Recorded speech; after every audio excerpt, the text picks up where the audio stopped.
they're able to evade enemy forces for the next 3 days. But on December 5th, their luck runs out.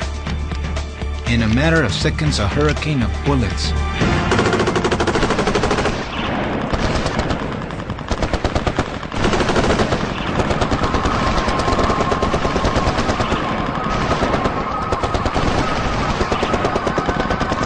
This only added to the Dantesque and grotesque scenes around us. A stout guerrillero trying to hide behind a single stalk of sugarcane. And another, without really knowing why, crying out for silence in the midst of a tremendous uproar. More than 2/3 were massacred immediately.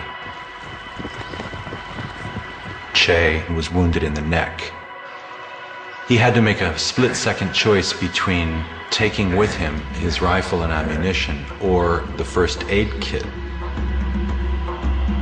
He left the first aid kit and took the ammunition. When Che finally reunites with Fidel Castro and the others, he's shocked to see how small the group is.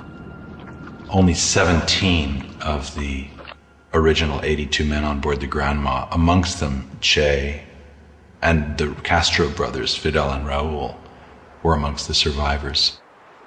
The invasion was such a disaster that news reports initially sent out the news that Fidel and Che had died. Fidel Castro, Che, and the others regroup and move towards the Sierra Maestra mountain range. The Sierra Maestra was the mountain range nearest the coast where they landed and where Fidel planned to base his guerrilla movement.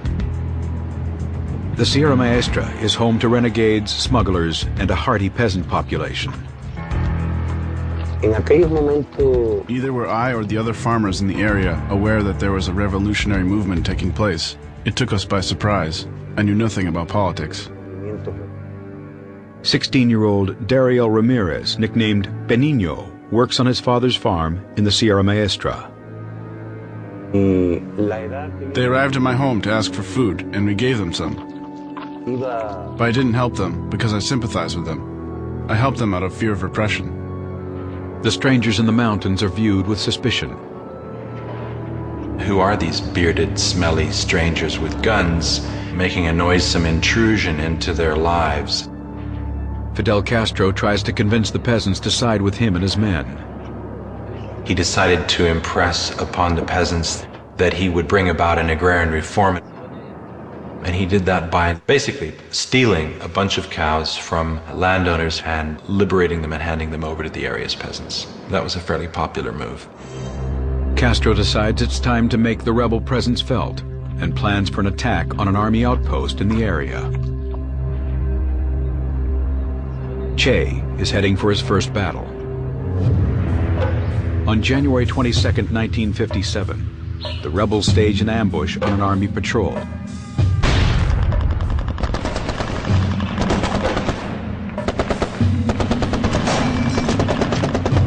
As the first shots ring out, Che is face to face with the enemy. He shot him when he saw him drop, and he seemed to be gauging his own reactions to see how he felt about it. And he felt fine. He felt fine. The small group is now faced with having to execute one of their own. A traitor, a man called Eutimio Guerra, one of their first collaborators, was discovered to be a spy. Fidel sentenced this man to death. No one ever said who had executed Eutimio Guerra, but in Che's personal diary, it emerged that he had, and he described it in vivid detail. Taking the man's possessions from him, exchanging words from him, and then Che stepping up to his side. There was a thunderstorm breaking just then, and placing a revolver at his temple and blowing his brains out with a .25 caliber revolver. Che inspected the entry and exit wound, very much the doctor writing down that he had slept fine with what he had done. From that moment on, Che changed. War is harsh, and at a time when the enemy was intensifying its aggressiveness, One could not tolerate even the suspicion of treason. I don't know the final tally of execution victims of Che Guevara, but it was certainly dozens.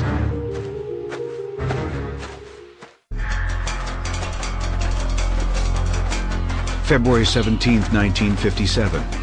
Hiding out in the Cuban jungle, a small band of revolutionaries led by Fidel Castro contends with the constant threat of army ambushes and traitors in their midst. But thanks in part to Che Guevara's ruthlessness, the group is slowly gaining in strength and fierce reputation. Fidel Castro's troops and their exploits soon catch the attention of the world press. A newspaper editor named Herbert Matthews from the New York Times, who had got smuggled up to meet him. Castro gave the impression to Herbert Matthews that he had like 100 to 150 men. In fact, the mighty rebel army is made up of only 20 men. When the article is published a month later, it confirms that Fidel and Che have survived the initial attack by Batista's forces, and that their movement is thriving in the Sierra Maestra. In response, Batista deploys 1,500 more soldiers to hunt down the rebels. On March 25th, Batista's army arrived at my house. They surrounded my home and opened fire because I had been reported as a collaborator with the rebel army. They killed my wife. That's why I joined the rebel army. Meanwhile, July 26th urban members sign up reinforcements. One of the new city recruits is Chuck Ryan, a 19-year-old American attending high school at Guantanamo Bay, where his father works as a U.S. Marine Corps medic. We had a large society with the Cubans. We were all friends, and we went to their weddings and their baptisms and things like that. Well, I offered to help them to get gun supplies to fight against the dictatorship. Soon, Chuck and 2 other teenagers from Guantanamo are invited to join the rebels.